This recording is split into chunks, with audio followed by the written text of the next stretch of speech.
Hi everyone, my name is Vivek and welcome to my YouTube channel. If you want to see my upcoming new tutorials, please subscribe to my channel and hit the bell icon. This is the 26th episode about JavaScript Basic. In the previous episode, we worked on the built-in object. Today, we'll work on the Document Object Model or DOM. The web page is built of objects. This is referred to DOM. When we say program the DOM, it refers to modifying the web page, getting events from user such as user typing information or clicking a button. All of this is controlled by DOM. Now, let's take one small example where we change the value of h1 tag.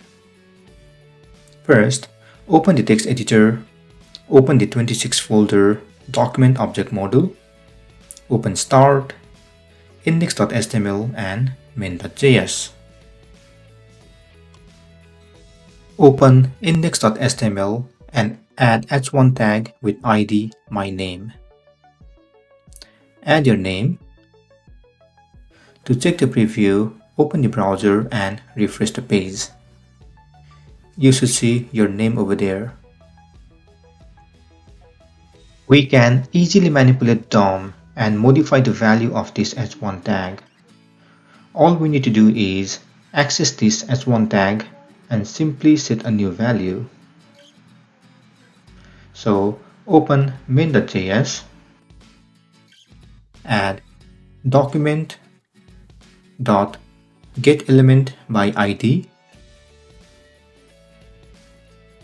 Our ID is my name. Then add .text content and set a new value.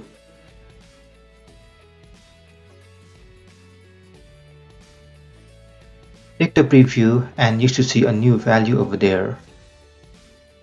If you look at the code, we got document, which is an object that represents the web page as a document.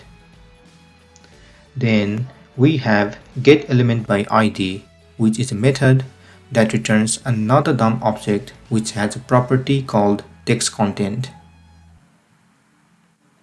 And at the end, we set a new value.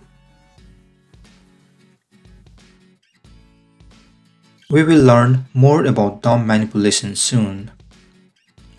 This is the end of the session. In the next session, we'll style the DOM element. Feel free to comment below if you have any question. Also, please don't forget to like, share and subscribe to my channel to get more videos in the future. If you want some hosting companies, you can check the link below. Thank you and see you soon.